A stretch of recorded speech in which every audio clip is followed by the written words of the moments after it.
Hello, beautiful people, and welcome to the Daytona International Speedway of the Daytona 500 of the NASCAR Cup Series race. It was a great sight to Here. see all the folks in the stands jumping up, grabbing phones, grabbing cameras as Air Force One did a flyby of the Speedway before landing.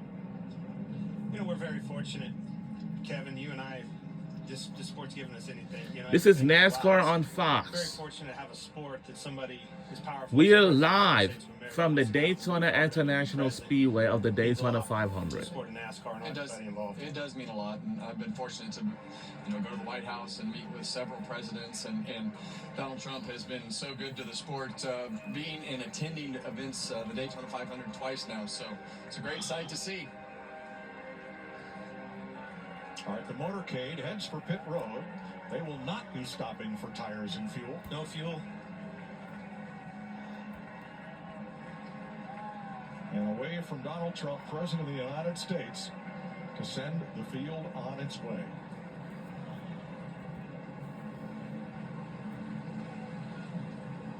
Cool stuff.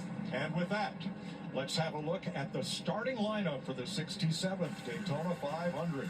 Indiana's Chase Briscoe, first Toyota ever to win the pole for the 500, with Austin Cindric, the 2022 winner of this race. They have the front row. Row number 2, Bubba Wallace, a two-time runner-up who won his dual race Thursday night, and Eric Jones making his best Daytona 500 start. Let's dial up Bubba Wallace. Bubba Wallace, Kevin, and the guys up in the Fox booth. A lot of hype here, buddy. How do you keep yourself calm, and what do you think we're in store for at the beginning of this race? Yeah, Kevin, I mean, to be honest, it's the biggest race of the season. Bubba Wallace. This is the most relaxed I've been out of my 8th start here, so feel good about it. I feel like our McDonald's team and this whole Toyota Camry is really, really fast. I was able to show that on Thursday, but now it's time for the real test here. I think the start, it's a big fuel-saving game now. That's all we talk about in our meetings is how can we capitalize on fuel saving and keep the lead, which is damn near impossible. So we'll see what happens. It's all in all, let's have a good day and let's go get us one finally.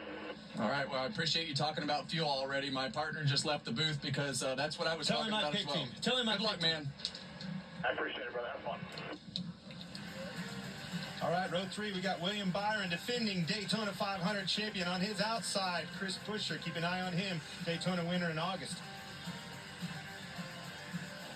Also, row 4, Ty Dillon, proud to welcome North Carolina, and 3-time Daytona champion Denny Hamlin.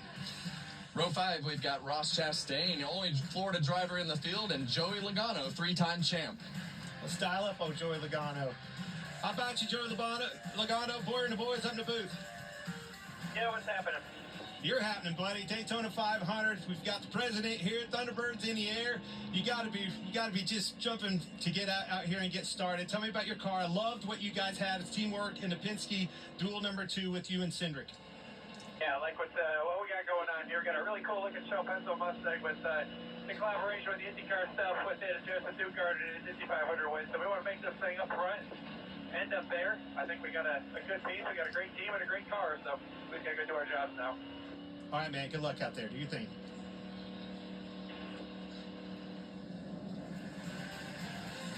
All right, row number 6, Tyler Reddick with 3 wins last year, and Corey LaJoie making one of his few starts this year.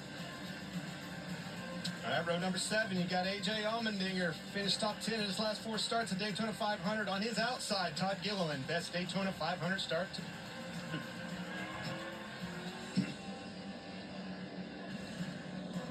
Row 8, we've got Austin Dillon from Welcome, North Carolina, and Ryan Blaney, our 2023 champ. Row 9, 2020 Cup champ Chase Elliott and John Hunter Nemechek. Jamie? Mike, 7-time most popular driver Chase Elliott is entering his 10th Jamie Little is our reporter for today's race. that has eluded him. Now he starts from impact today, but they tell me the plan is to get to the front as quickly as possible. He also said he was very comfortable being aggressive in practice. So watch for that 9 car to go to the front. They feel like they have a car capable of winning.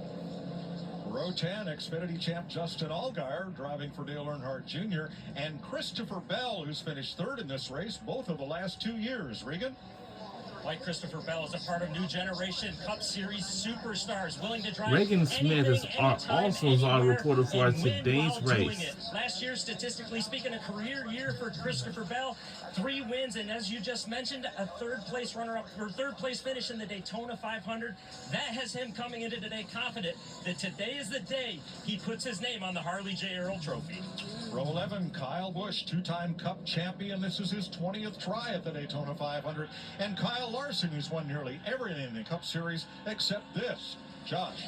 Well, there is no doubt Kyle Larson is one of the best drivers on the planet. He's won races in a number of different disciplines in motorsports, but the 2021 Cup champ has yet to win the Daytona 500. 0-11 in the Great American Race, 0-21 here at Daytona. But talking to Kyle, his confidence isn't shaken. He said he's led late in this race. He's put himself in position. It's just about executing when he gets that shot, so there's no need to change. His crew chief Cliff Daniels says, hey, it's not a matter of if, but when he wins this race. Row 12, we've got making his third start, Ty Gibbs, and Rookie of the Year contender, Riley Herbst. Row 13, we've got 2021 Daytona 500 winner Michael McDowell, and making his first Daytona 500 start, Shane Van Gisbergen. All right, row number 14, Ryan Priest, new RFK driver. Keep an eye on the number 60. On his outside, Cody Ware in a 51 car. Row 15, Pride of the Wood Brothers, that's right. Number 21, Josh Berry. On his outside, number 41, Cole Custer. Ricky Stenhouse, Noah Gregson in row number 16. Row 17, Carson Hocevar and Brad Keselowski. Row 18 is Justin Haley and Daniel Suarez. Row 19, Zane Smith and Alex Bowman. Back in the 20th row, a couple of Cup champs, Martin Truex and Jimmy Johnson, and Helio Castroneves with the provisional starting spot, 41st. Now let's take a closer look at the science of drafting with our crew chief, Larry McReynolds. Yeah, Mike, these drivers are going to be running over 180 miles per hour for 200 laps or 500 miles. But the way you can max out speed is the draft with cars lined up nose to tail. Let's go to our Toyota Cutaway car and show you about the draft. This is a single car in race mode running wide open. Notice how the airflow goes across the car. Max downforce, but it hurts the speed of the car, 180 miles per hour. I want to bring in a second car that's going to line up behind it. Notice how the airflow changes. These two cars almost become like one unit, a gain of 3 to 4 miles per hour. I'm going to add one more car, a third car, and I want you to notice when it pulls up to the tail of the second car, how the airflow starts at the nose of the lead car, all the way to the back of the trail car, another 3 or 4 miles per hour, 186 miles per hour. Optimum is 7 cars lined up. That's about over 190 miles per hour. But if we can get the whole pack organized, guys, that's well over 190. But one factor today, wind gust up to 30 miles per hour. It'll be like an airplane, a tailwind down the backstretch. Well, and Larry talked about 7 cars being the maximum number of cars that you really want if you're by yourself making those green flag pit stops. And that's what we're going to talk about all day. How do we get organized and how do we make our line run the fastest? Busch Lights giving away one ultimate tailgating package for one ultimate fan and more big prizes throughout today's race. Follow at Busch Beer on X and comment using hashtag Busch #1 fan, hashtag sweepstakes during every lap that ends in a 1 for your chance to win. Look at these fans. Get on their feet, Kevin. We have our NASCAR fans today. ESS That's all we have. Field out of turn number 4. It heads for pit road. Fans on their feet. Sellout crowd in Daytona for the 67th annual 500. All right, we are underway at the Daytona International Speedway. The Daytona 500, we're underway. And we're underway.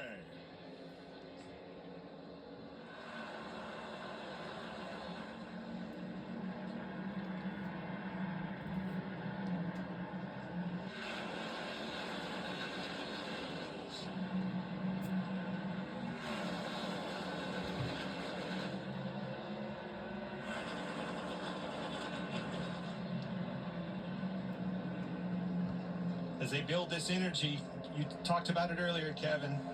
First time any of these guys have felt all 40 cars being out there. A lot more speed, a lot more, the pushing, everything, all the runs, the blocks, everything happens a lot faster when everybody's out. Yeah, and you know, the experienced guys and guys that have had good talks with their team, they're going to take their time a little bit right here. But I don't think you want to wait too long. I think you want to put yourself in as good a position as possible. If you're at the front half of this field, if you're at the second half of this field, you're going to immediately go into how much fuel can I save, because the guys up front are the ones that have the track position, and you're not going to get it. So you might as well start trying to accomplish something in the second half of this field.